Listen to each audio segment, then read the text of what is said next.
My marriage was a real mistake. In fact, it was the worst mistake of my life. The main problem wasn't my wife. She was fine. My problem was her mother, a real dragon who hated me more than anything and never missed an opportunity to do me a disservice. Sure, I wasn't a really good guy, not at all. But I wasn't a bad guy either. There are good and bad sides to every person. Nobody's perfect. I never pretended to be a saint, and, truth be told, I was involved in a few less than honorable cases, but I never went to jail for anything. I came very close to doing so once, but my friend Nicholas, who was in law school at the time, saved me. Nicholas and I have been friends since high school. He's a short guy with thick glasses, and he's always been more interested in reading books than teasing girls with the rest of us. When a few of the boys at school chose him as the victim of their bullying, I felt sorry for him and told them all that I would beat the crap out of anyone who dared to hurt Nicholas. Two of the boys did, and I kept my word. Today, as I start writing this story, I am 32 years old. I am a self-employed driller, meaning I drill wells about 100 meters deep for heat pipes and make a good living at it. I have been married to Lizette for almost 6 years, and we have a son who was born just 5 months after we were married. We have a nice house in a small Scandinavian town, and we could be the most ordinary family. But we are not because of her mother, the dragon, who hates me so much for getting her daughter pregnant while she had a boyfriend of her mother's choice. I have to say that I have lost many battles, but hopefully I will emerge victorious in the last round. It all started on a summer night's eve about 6 years ago.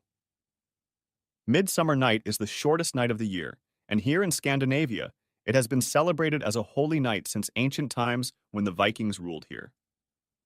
It is a romantic night with midnight sun in the north and only a few hours of soft twilight in the south. There are raucous parties everywhere. I was engaged to a beautiful girl named Lottie at the time, and we had planned to move in together on August 1st, when I was promised a 2-bedroom apartment in exchange for the 2 rooms I had now. But now Lottie and I were arguing about her going to her cousin's wedding on Midsummer's Eve. I had not been invited with her, which was a serious breach of etiquette, for engaged couples are considered equal to married couples and should always be invited together. I was sure that other engaged people were not invited as singles. Lottie also realized that this was a humiliation for me because of my old reputation as a bad boy. I had never done anything bad to my girlfriend or her cousin, whom I didn't even know. Lottie agreed that I was right, but refused to pick me for this wonderful evening and not stay home after the wedding. If the damn wedding had been any other weekend, I would have happily stayed away, and even if I had been invited, I would have done my best to find an excuse not to go. I didn't blame my cousin. She chose her own guests and skipped those she didn't like. I blamed Lottie for accepting such a humiliating invitation in the middle of summer on the most important day of the year. We began to argue, and when she left my apartment in anger on the morning of Midsummer's Eve, our engagement was broken off. I told her that if her damn cousin was more important than her boyfriend, she could stay there forever because I didn't want her back. An hour later, I regretted losing her and called her cell phone several times throughout the day, but it was turned off. Lottie and I were also invited to a big party at a friend's cottage. I went there alone and had a good time as the new bachelor. At the party, I danced several times with a rather nice girl named Lizette, who was there with her wimpy fiancé, who had a drinking problem. I didn't know her very well at the time, but I found her quite attractive. When her boyfriend had too much to drink, I offered to help her dump him in the back seat of his car. Lizette and I returned to the party briefly, and then took a walk in the romantic twilight to a nearby lake. We walked out onto a small pier, sat down and started cuddling tightly. I think she was impressed with my old and unfaithful reputation as a bad boy. No one can explain why, as a rule, beautiful women are attracted to bad guys. Apparently it's always been that way, because there's an old saying, "Naughty boys sleep with pretty girls." She was just in love with me, and didn't mind when we went to the guest room that she and her boyfriend had rented for that night. And then we fell asleep and didn't wake up until the next morning when her boyfriend screamed like crazy upon discovering Lizette and me. Lizette's boyfriend threw his wedding ring at her, which obviously meant he dumped her right away. When my own, now ex-girlfriend Lottie came back from the wedding, she called me and said she was sorry for the whole trip, and I was right in that she was the only invited guest without her lover, which really humiliated her and ruined the whole wedding for her. She tried to call me several times on Midsummer's Eve to apologize, which I verified later when I checked the incoming messages on my cell phone. She begged me to meet with her and talk about our situation, to which I agreed. But when she called me again an hour later after hearing about me having fun with Lizette, she was absolutely furious and screamed that she was glad our engagement was a thing of the past. At first, I didn't care, but after 2 weeks, I called her several times, expecting her to calm down. Each time I got the same answer and was offered a camping trip to a hot place. I even called Lizette a few times, but she refused to see me, and I had almost forgotten about her when 2 months later she rang my doorbell. She had a concerned look on her face and wanted to talk to me. I asked her to come in. She got straight to the point. I'm pregnant, and you're the father. Then she started crying. We talked for several hours, and she told me that I was the first and only man to ever have intercourse with her. She was going to keep the baby and asked me if I was man enough to share in the consequences of what we had done. What could I say? Even I realized that two parents were the best thing for a child and agreed to give our relationship a fair try. Lisette was a beautiful, sweet, and soft girl with a reputation for being a family girl. Not as sweet as Lottie, but not a bad choice for a wife. We decided to get married as soon as possible. Of course, love is an important part of marriage, and neither of us could deny that there was some hot love during our holy night. We both believed it would flare up between us again when we had a child. Lisette spent the night with me. She told me she was very happy. I had made my decision, and I intended to carry it out in the best way possible. The next day, we traveled together to her parents to tell them the news. It was both the first and the last time I visited her parents' house. Her mother turned my visit into a real fuss. Instead of trying to make the best of the circumstances, she started yelling at me, calling me a damned bully who had soiled her innocent daughter. She threatened to sue me and promised to punish me in every way possible.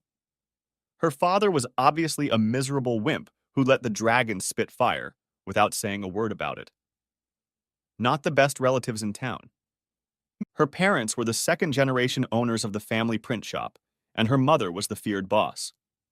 Their business had once been the leading print shop in the entire region, but now it was going under. The European Union, which at the time included 15 countries, as an internal market meant stiff competition with plenty of new printing capacity available at low prices for the most important customers. In addition, new countries such as Poland and Hungary, with good printing facilities, were close to joining the EU and were already doing business successfully with the old members. Lisette's family was making good profits in the old days, but not investing much in the latest equipment and losing customers, which was driving them into the red numbers. I was unemployed at the time, and Lisette's mother, seeing a chance to get me under her control, demanded that I start working at the print shop for a measly wage. I refused and preferred to live on unemployment benefits, which gave me more money than what she was offering. Since I had an unlimited amount of free time, I even worked part-time for a certain driller. Lisette's mother started our vendetta by complaining to the unemployment fund that I refused to accept the job offered, which was against the rules. She got nothing for it.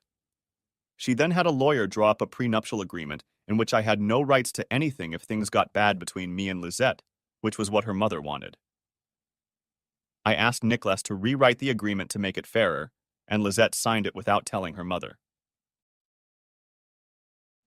2 months later, Lisette and I were married in the town hall. It was a simple ceremony with 2 witnesses, Nicholas and Lisette's best friend. 5 months later, we had a glorious baby boy. Our relationship gradually grew into something that could be considered true love, and the next 2.5 years were the happiest, very happy years of our marriage. A few months after we were married, I had the opportunity to buy a rock drilling business on favorable terms. Its owner signed up for a beginner's square dance class and met a wonderful woman there. She was a doctor with a temporary job at a local hospital, and when she was offered a very well-paying job in northern Norway, she made an offer to the driller, who accepted and sold his business to me. Since both the doctor and the driller signed a personal guarantee for me, I had no problem getting the necessary amount of money from the bank. Then, when our boy turned 2.5 and we put him in daycare, the problems began. Lizette started working at the print shop again, and as she was expected to be the next owner and boss, her nasty mother's influence grew. In the good times, Lizette's greedy mother bought large sums of stock and trusted her broker because her stock went up at a time when almost everything was going up. But then, when times got tough, her broker did a bad job, causing her to lose a lot of money before she could stop him. At the same time, I got inside information from Nicholas, who is now a lawyer, about an unexpected big boom in one of the companies, bought the stock, and made excellent money on the opportunity. I couldn't resist the temptation to punish Lizette's mother, so I bragged to Lizette that thanks to a new computer analysis program, I had made a really big profit, and there was more to come. I told her to go to our garage to get a surprise car. It was a nearly new Toyota Yaris that I had bought at a bargain price for Lisette to use as a shopping car. Of course, she told her mother about it, who was jealous of me and told Lisette to find out about my next purchase. I asked Nicholas to find some real junk stocks and put together a very complicated-looking nonsense program in Excel that showed a very good expected return on Mega X stock. I'm sure Lisette got into my laptop and told her mother, who made a large investment just before the junk stock started sinking like a stone. One evening, Lisette asked me, "Did you lose any money on Mega X stock?" "No, I bought some when they were low and sold it all when they were at the top." "That's good for us. Why do you ask?" "It's come to my attention that some people have lost a lot of money on them." Gambling on the stock market is always a risky business. I had won an important battle against her mother, but she suspected that my bad advice was done on purpose, and so there were rumors going around town that she intended to step up her efforts to cause me trouble. There was nothing to worry about, for she had been doing her best all along. She bet her friends that she would talk her daughter into making me cuckolded, divorced, and dispossessed before our boy went to school. So she always invited the single young sons of her friends and business acquaintances to her parties, hoping some of them would seduce Lisette. Many of them were well-educated, well-mannered. She'd had a boyfriend when I did, and why should it be any different now? Especially after her mother had brainwashed her for a long time into dumping me. Her mother probably still thought Lisette would get most of my assets to invest in a printing company when I dumped her, having received more humiliation than I could bear. Hate, revenge, and money were good reasons for her mother's foul play against me. I told Lisette that I knew about the bet, and if her mother managed to find a gigolo to sleep with her, she would be kicked out immediately. Lisette got angry and screamed, "What the hell do you think of me? Don't you think I know about this damn bet, and I'll be mad as hell if anyone tries anything?" Good call. Keep it, and we'll have no reason to discuss the matter any further. When Lisette started working full-time, our family life began to slowly sink lower and lower. I wanted us to have another child, but Lisette refused. Our life, which had been on a good and sometimes very good level while she stayed home with the baby, became a chore. I didn't complain much at first because Lisette was working hard to survive in a printing business that her mother with her antiquated manners couldn't stop from losing customers. My business was doing so well that I offered Lisette to work for me instead of her mother, but she declined. With oil prices rising, a thermal heating system was a very profitable investment, which meant very good business for me. Although I had a lot to do, I tried to help Lisette around the house as much as possible. Our marriage was not at its best, but for many years after she went back to work, it remained at an acceptable level. We had some good moments from time to time. I was really doing my best, trying to convince her to quit her now very lousy paying job and free herself from her mother's bad influence. But things went in the opposite direction.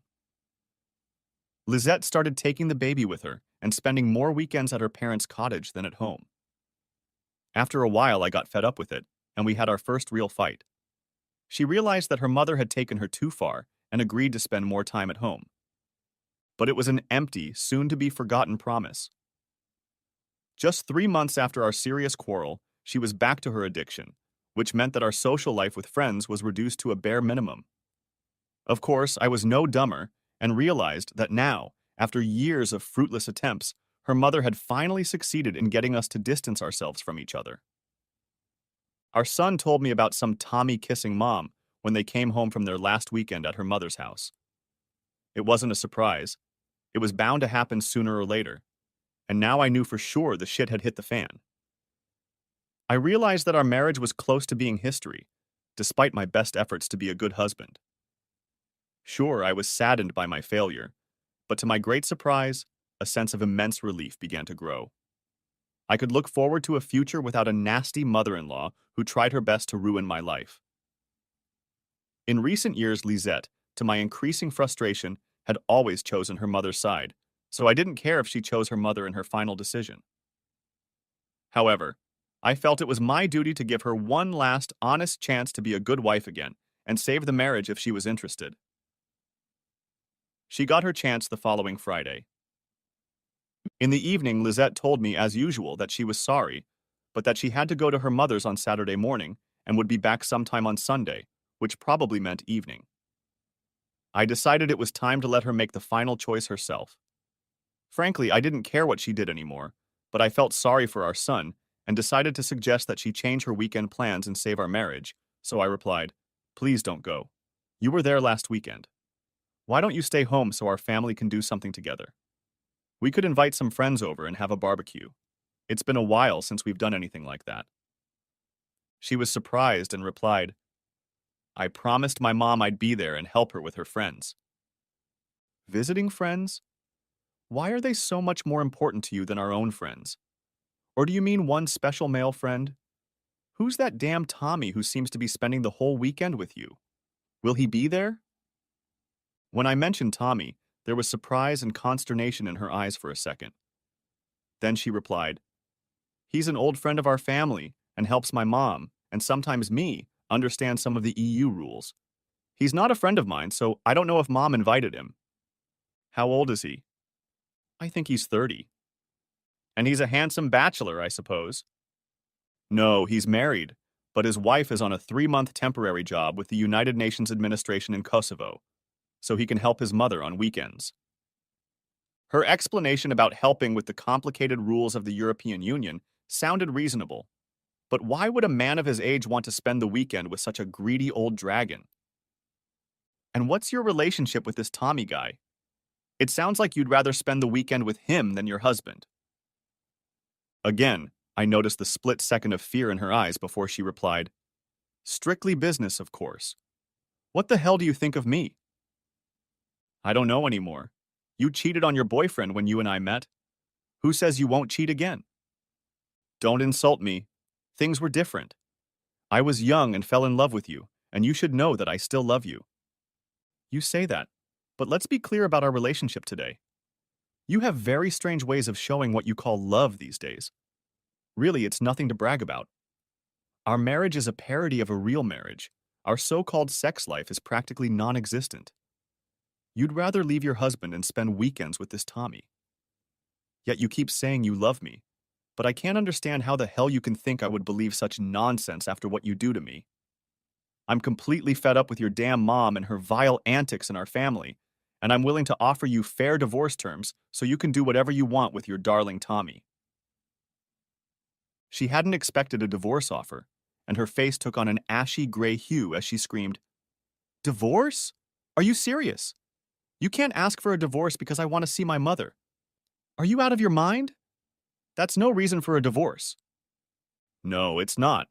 But I don't see any good reason for you to see her from morning to night 7 days a week, every week. If your own family still means something to you, please skip Tommy and stay home for the weekend so we can talk about our problems and try to find a solution before it's too late. Please do that if you still love me like you say you do." "Of course I love you, but I promised my mom I would go and I have to go. I wish I could stay with you, but please be patient with me and I promise you will be well rewarded. Have you forgotten that next Friday is Midsummer's Eve and we'll be together all day? And we'll spend a whole week together 24 hours a day at the cottage in July. What a favor. At the end of next month, I get a whole week together with my beautiful, beloved wife. Now that's a gift from heaven. And may I suppose that your favor to me on Midsummer's Eve is due to circumstances such as the fact that Tommy will be somewhere else during the vacation? Maybe he's going to spend the vacation with his wife and won't have time for you? Poor you. Or do you still remember that I left Lottie because she left me on Midsummer's Eve? Now she sobbed, "You're not funny. You're pathetic. Do you think it's funny to be married to you? I must say you have a strange way of showing your love." Okay, Lizette, I know I can't stop you from dating that wimp because he's more important to you than your family, but you have to take the baby with you because tomorrow I'll be servicing drilling equipment and won't be able to take care of him at the same time. Now she was truly angry and screamed, "You're accusing me of cheating, treating me like a whore. Mom's right. You're a real bastard." She then started crying loudly. And at this point, I put my foot down and realized that there was something between her and this Tommy guy, but I didn't give it any more thought. There was little left of our marriage, perhaps nothing at all. However, I made one last attempt to save it. The only reason I did not leave her at once and tell her that she must leave our home for good was that I would have gotten much better terms for a divorce if I had caught her cheating. I saw no reason for further argument with Lizette and thought it would be advantageous to absent myself from the house for an hour or two. I felt like having a large drink of whiskey, and since I never liked to drink alone, I went to my favorite pub, which was probably one of the best decisions of my life. After having a drink at the bar, I noticed Mona, a friend of my ex-girlfriend Lottie, sitting in a booth with her husband. I approached them and asked if she knew how Lottie's life was going now. She replied, "Don't you know she's back in town? She divorced Sven, bought a small house here, and moved in about 2 weeks ago. She's been asking about you. Why don't you call her and talk to her directly instead of through me?" Mona gave me Lottie's phone number, and I decided to call her right away. Sure, she might ask me to get the hell out and stay where I was. But, I thought, whoever dares wins. So I called her and she answered, "Lottie. Hi, I'm Michael, ex-boyfriend, if you remember me. Mona told me you were back in town and I just wanted to welcome you back." The crucial moment had come. How would she take my call? To my great delight, she was happy to hear from me, and we had a long and pleasant conversation. She even accepted my invitation to lunch on Saturday. My spirits lifted afterward, and I spent the rest of the evening with Mona and her husband. Much to my relief, Lisette pretended to be asleep when I got home, and I was asleep when she left for her mother's on Saturday morning. I did a little work on the rig in the morning, and at 1 o'clock stood waiting for Lottie outside the restaurant I had suggested for our lunch. I can't deny that I had almost the same feelings I had on my first date with her almost 8 years ago. When I waited 15 minutes and Lottie still wasn't there, I began to wonder if she would even come. But then she came. She was still a very beautiful woman, and now even more feminine in some ways than when I had seen her a few years ago. With her was her little daughter Jennifer. When she hugged me, I immediately felt a strong desire for her. She noticed this and was almost frightened, but calmed down when I stopped making any further attempts to be anything other than a friend. We had a very pleasant lunch, and afterward decided to take a walk in a nearby park. During the walk, she asked me out of the blue, "What was your real reason for wanting to see me again?" "Faith, hope, and charity." A confused expression appeared on her face, whereupon she asked me, "Do you mind if I tell you something I've wanted to tell you for years?" I said, "Okay, go ahead." She told me, "I've made 3 big mistakes in my life. Going to that damn wedding was my first big mistake. You were right. I was humiliated as hell when the host tried to force me and the groom's asshole brother to do things together all the time. When the groom asked me if I had feelings for his brother, I got pissed and asked him to go to hell and take his brother with him. Then I left the party. I didn't invite them to my and Sven's wedding, which really pissed them off. I thought you would forgive me and accept me back when I got home. But then Lizette's boyfriend called and said you took Lizette's cherry that she was saving for their wedding night. I was still in love with you, and pissed off, I made a second big mistake by refusing to talk to you when you called me. I only got together with Sven to punish you and intended to dump him and get you back. But then Lizette got pregnant, and it ruined everything. I admired you for taking care of her, but cried many nights because I had been so stupid and lost you. Then I married Sven, which was my third big mistake. If I hadn't been such a stupid idiot, you and I could have gotten married. I replied, I made a grave mistake too when I seduced Lisette on that Midsummer's Eve. Of course, you and I broke up and I was free to do what I wanted, but I should have used common sense and tried to win you back before moving on. Believe me, I really regretted it many times. But it's never too late to try again, is it? She was completely surprised. What did you say? Lisette and I are having problems, serious problems. I know she's cheating on me, but I don't have any proof yet. Last night, before I went to the pub to meet Mona, I asked her to stay home for the weekend rather than go to her mother and her lover's house. But she decided to go. I've decided it's finito between us. I'm going to divorce her as soon as I get the proof I need, or if I can't get it, I'll still do it within a month. Oh my God, I thought you two were happy. We were very happy. You know the old saying, if you can't get the girl you love, love the girl you got? It worked out for us. After a while, I fell in love with her very much. Real true love, but now it's over. What about you? Are you seeing anyone? She looked me straight in the eyes and replied, Yes, I met a handsome man online, but we haven't met in real life yet. We're having our first lunch date tomorrow. So I'm late for the date? However, I would like to apply to be some sort of replacement for this lucky guy. Just in case he's not the prince of your dreams. What do you say? She kept her eyes on me and was silent for a few seconds before replying, Isn't this date a real date for you? I could only reply, Seeing you tonight is the best thing I've done in a long time, but I'm selfish enough to want to see you more, maybe even as more than just a friend. She shook her head. No, I don't think it's a good decision to have you as some sort of replacement, not at all. Then, noticing the disappointment in my eyes, she continued, You are my first choice, and if you are serious and promise to be honest with me, I don't need any substitutes, and I will cancel my date. Today is my lucky day. Please remember that I never cheated on you when we were engaged. You left me, and I was lonely when I met Lisette. I won't cheat on her before we break up. But you and I have kids almost the same age, and we can start being friends. That is, if you want to. I've rented a nice summer house on the coast for the third week of July, and I can promise you that before that time, Lisette and I will be separated in different directions. In the evening, Lottie invited me to dinner at her house, and we began to make plans for the coming weeks. Jennifer and I were already good friends, and she had no ill feelings about her mother having a boyfriend. I spent the night in Lottie's spare room, and on Sunday, we went to the coast. Lisette came home late Sunday night, and we didn't talk for long before going to bed. The next week passed in silence. She was obviously in a very bad mood after I suggested she get a divorce. The following Friday was the eve of Midsummer's Eve. Lottie and Jennifer spent it with Lottie's parents. Lisette and I were invited to spend the evening at a neighbor's house where several families with children of various ages had gathered.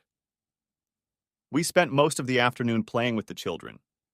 Then, in the evening, we adults played fun games and danced, but I hardly talked to Lisette or danced a single dance with her.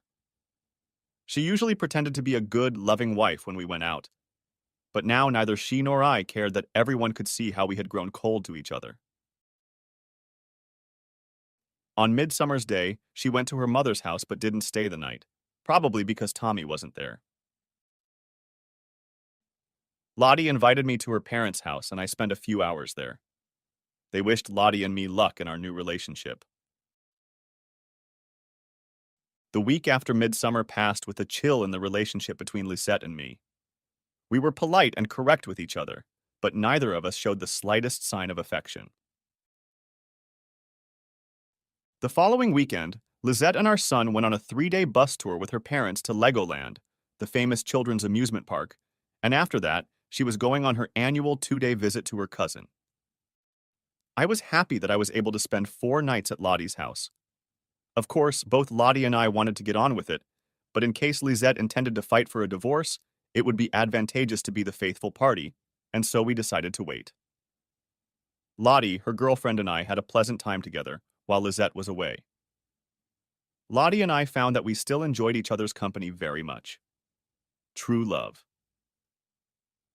During the summer, Lizette and I were usually very busy at work, so we decided to spend only 2 weeks of vacation, and only one, the last one, together in a summer house I rented on the coast.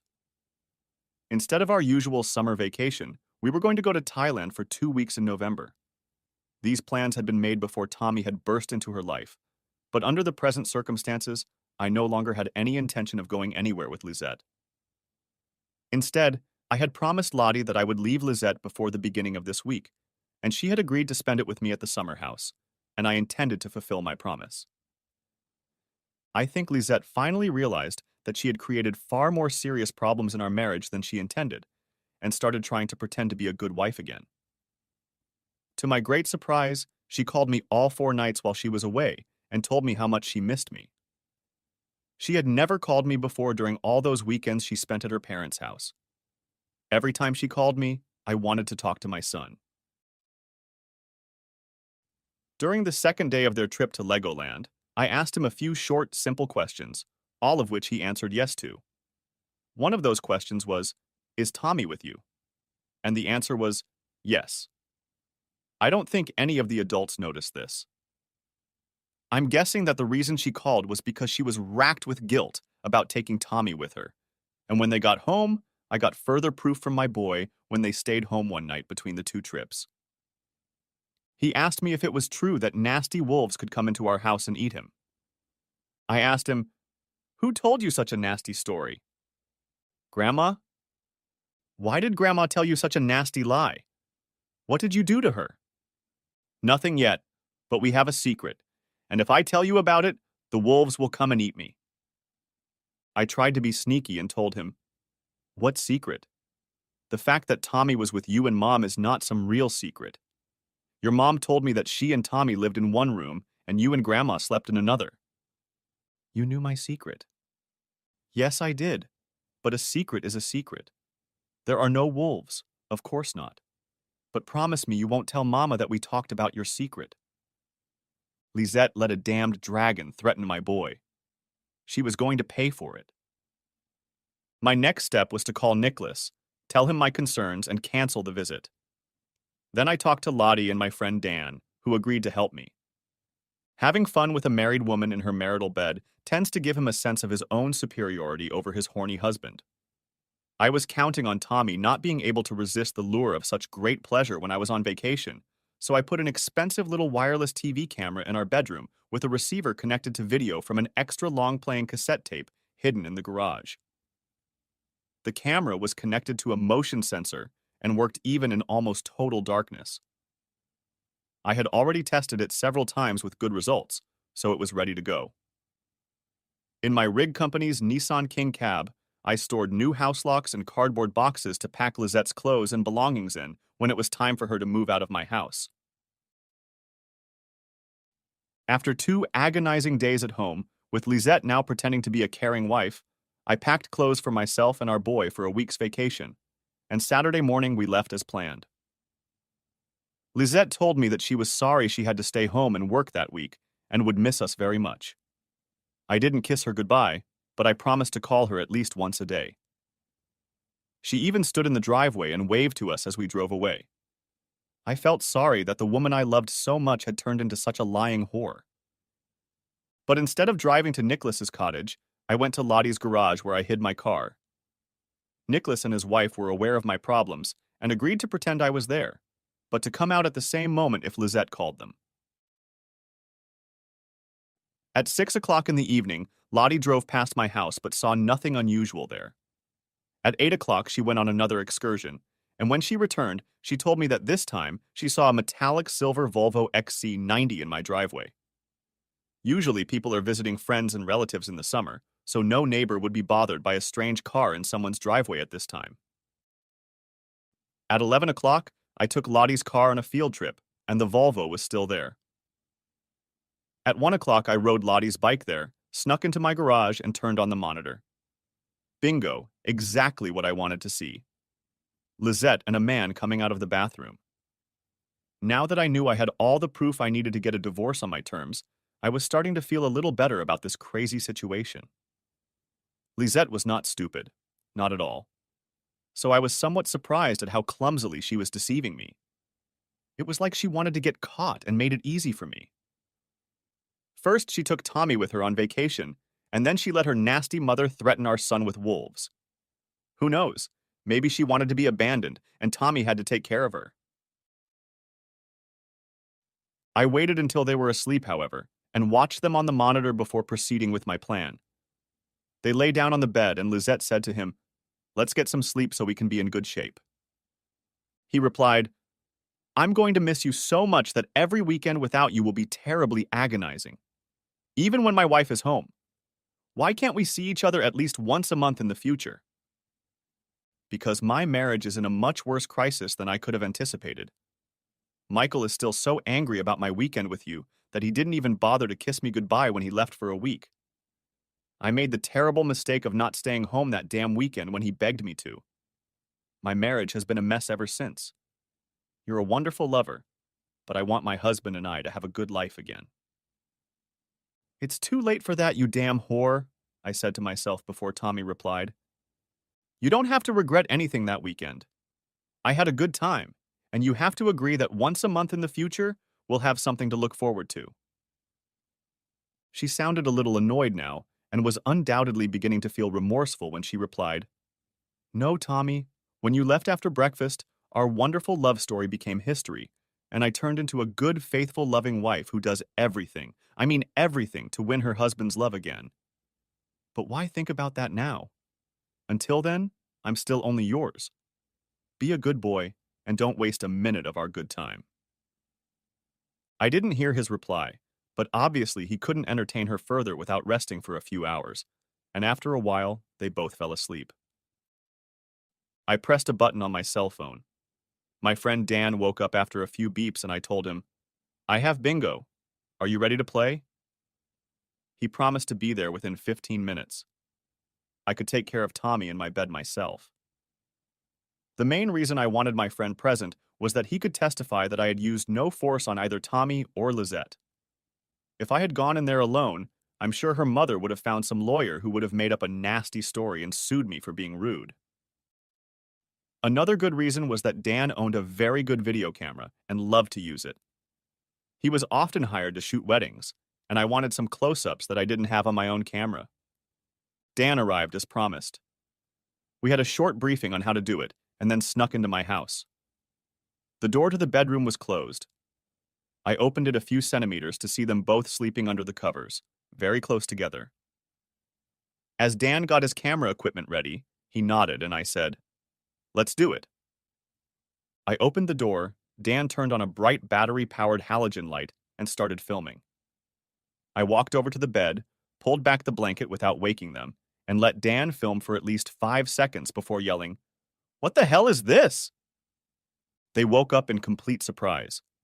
It took a few seconds for them to realize what was happening, and until their eyes got used to the harsh light.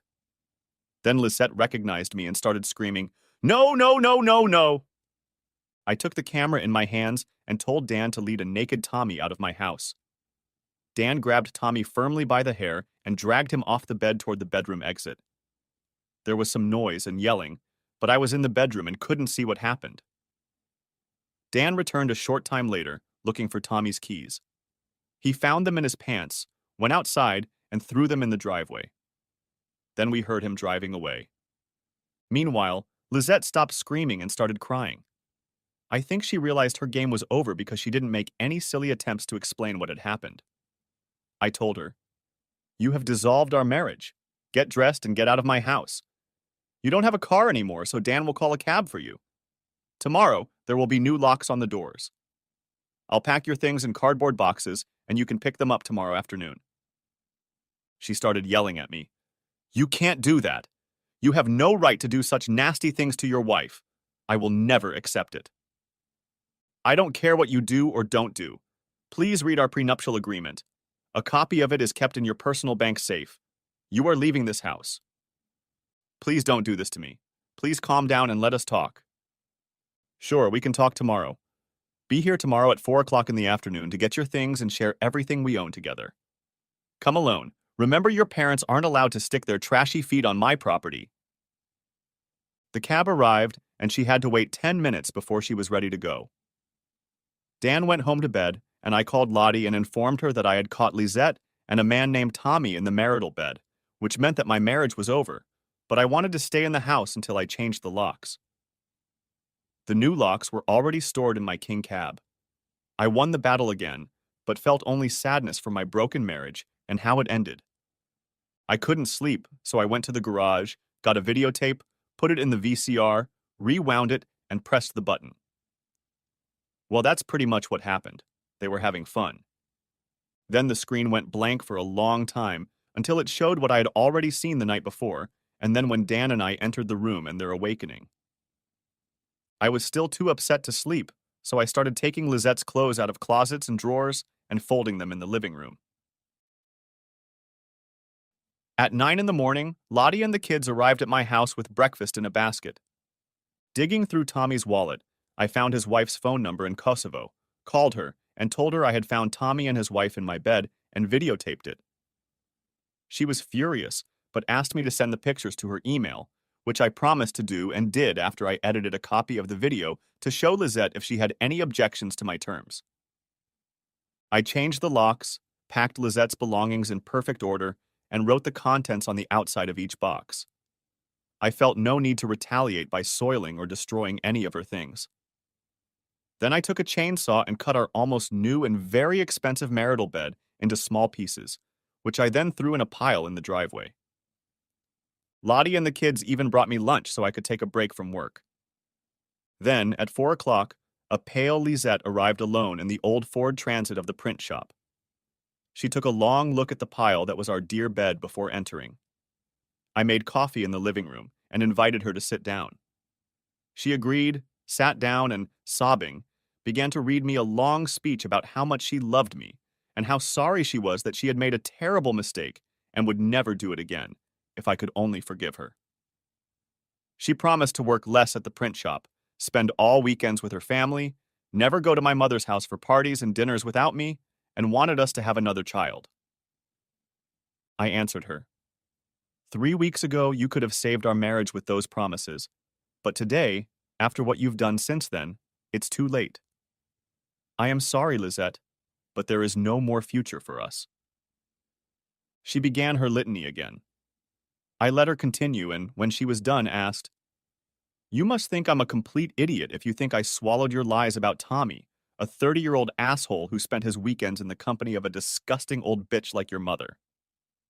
She didn't say anything, so I continued. "You're a very beautiful woman, Lisette, so I can't blame him. But I do blame you for being such a damn cheap whore that you let him break up our marriage and make our child very unhappy." Why, Lisette? Why? Was I such a bad husband that you had to have fun with that damn asshole? You weren't my first or best choice, but I married you when you needed me, and I even fell in love with you, Lisette. I have been a faithful husband to you until this very moment. She sobbed. It's not your fault. I never stopped loving you.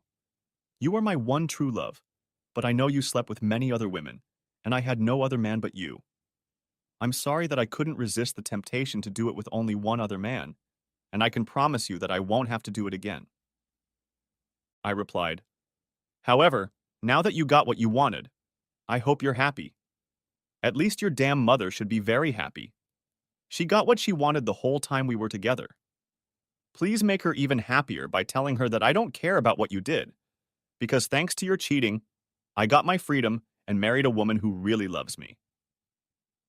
Don't you realize that you ended our marriage that Friday before midsummer when I begged you to spend the weekend with your family and you chose to go and entertain that Tommy at your mother's house? Did you really think I'd agree to be a goddamn cuckold? The only reason I didn't throw you out of the house right now is because I wanted proof of your cheating, so I could get rid of you without paying you anything at all.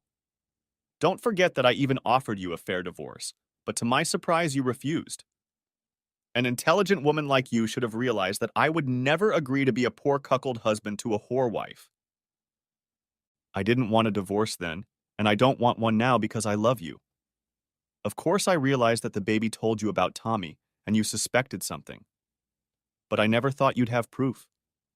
I regretted the affair, and promised myself that Tommy would be my first and last affair, but I decided to fulfill that promise as Tommy and I had planned.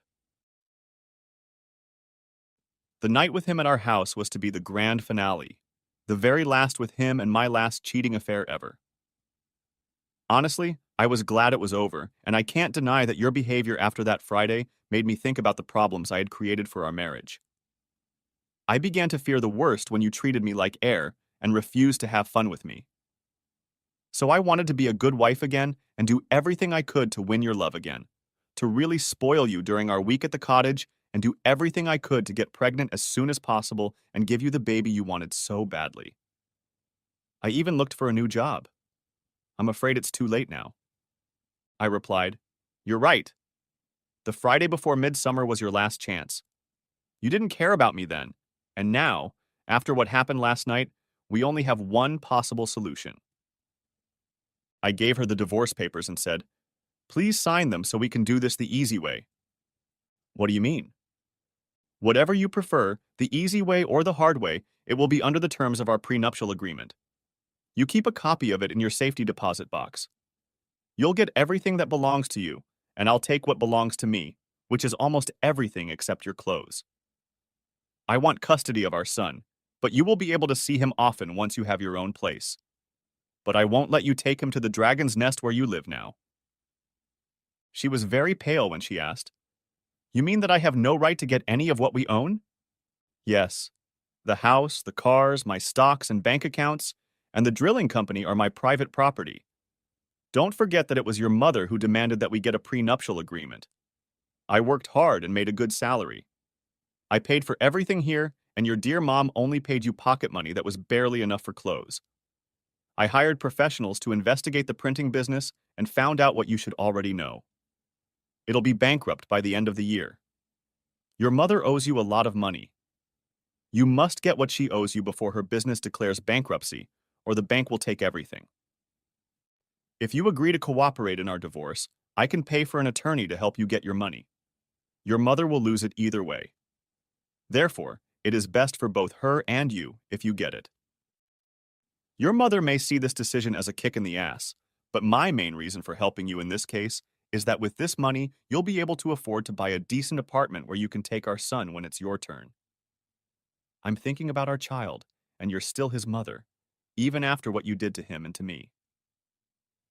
She now began her speech about how sorry she was and how she regretted everything she had done. I interrupted her by saying, "Please remember how I begged you to stop this and stay home for one weekend with me, but you chose to go have fun with Tommy instead of staying home with your family.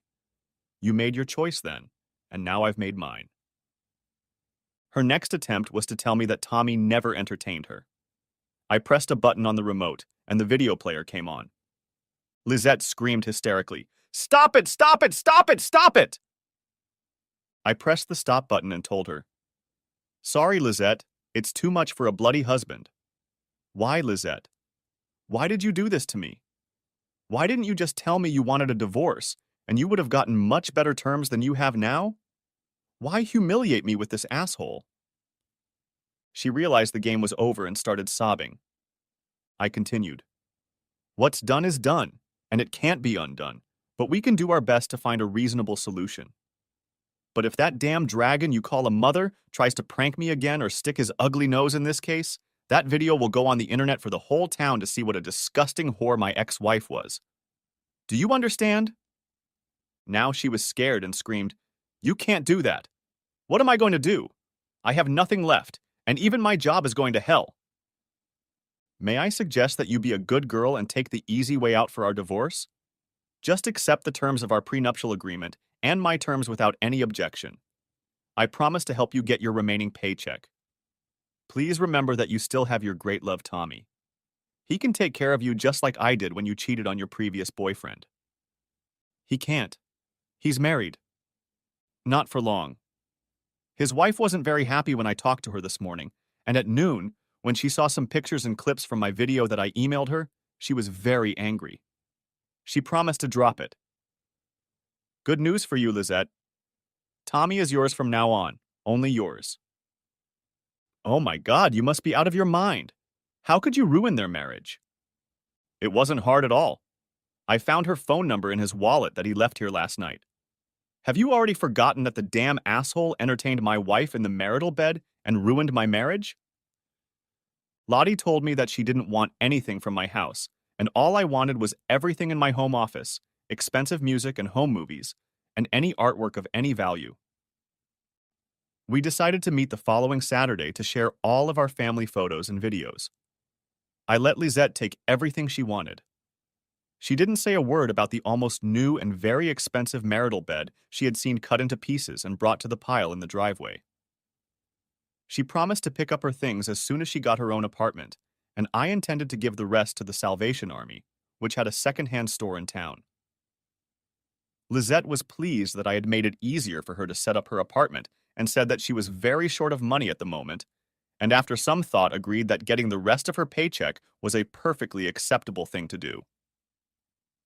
Lisette took the easy way out, signed the divorce papers, and I helped her load her things into the van.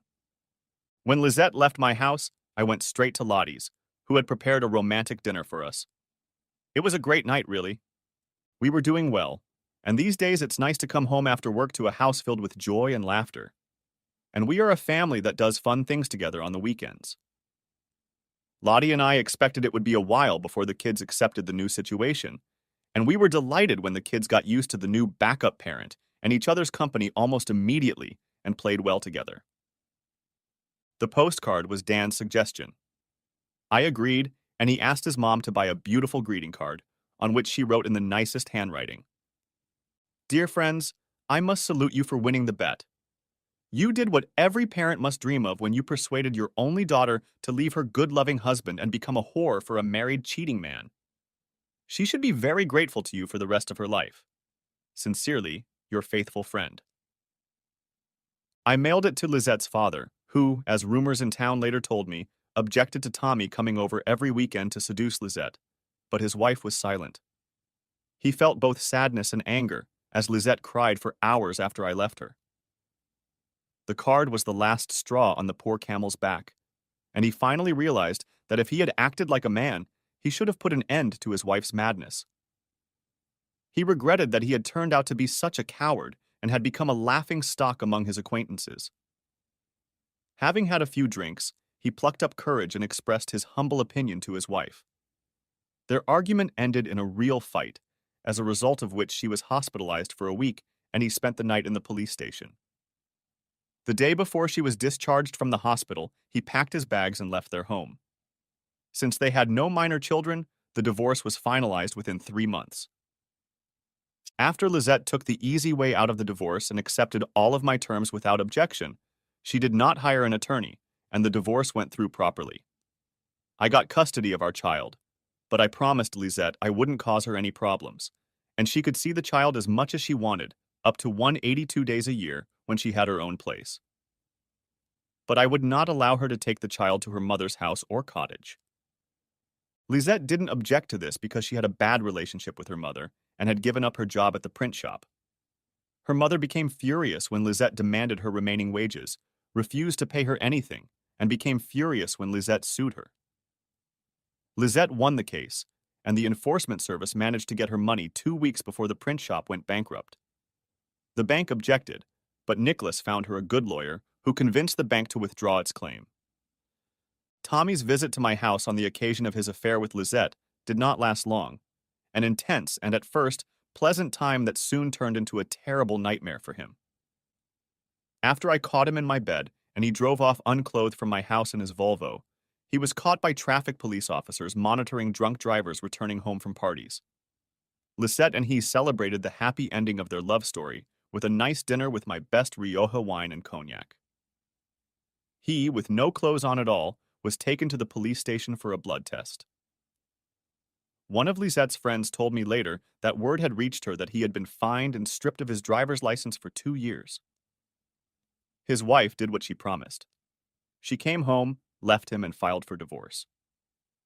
She now works for the UN in Geneva, Switzerland, where she lives with an Italian colleague she met while working for the UN in Kosovo. Tommy tried to resolve his personal problems with Dr. Booz, which caused him to have to take time out from his work. He never met Lisette again and never returned her many calls when she desperately tried to talk to him. He made promises to take care of her if she had marital problems. Now she learned the brutal truth. All his talk was just talk, and she had been naive enough to believe everything he told her. Eventually, she realized what a tragic man he really was and abandoned all her attempts and hopes for a happy future with him. The extra money from the printing business enabled her to buy an apartment in a good neighborhood, and she had no trouble finding a new job. Although we cooperate very well because of the baby, we never talk about anything personal. Lisette is a very beautiful woman and not a bad choice now that she's free of her mother's influence, so I'm a little confused as to why she's still not dating. Lottie and I got married right after my divorce was final. We sold both of our old houses and bought one together. She's pregnant now, and I think these days we're a pretty average family for our time with 3 kids, each with their own set of parents. But we don't care because we are a happy family. The end. Thanks for watching, I hope you enjoyed it, so subscribe to my channel and watch the next video.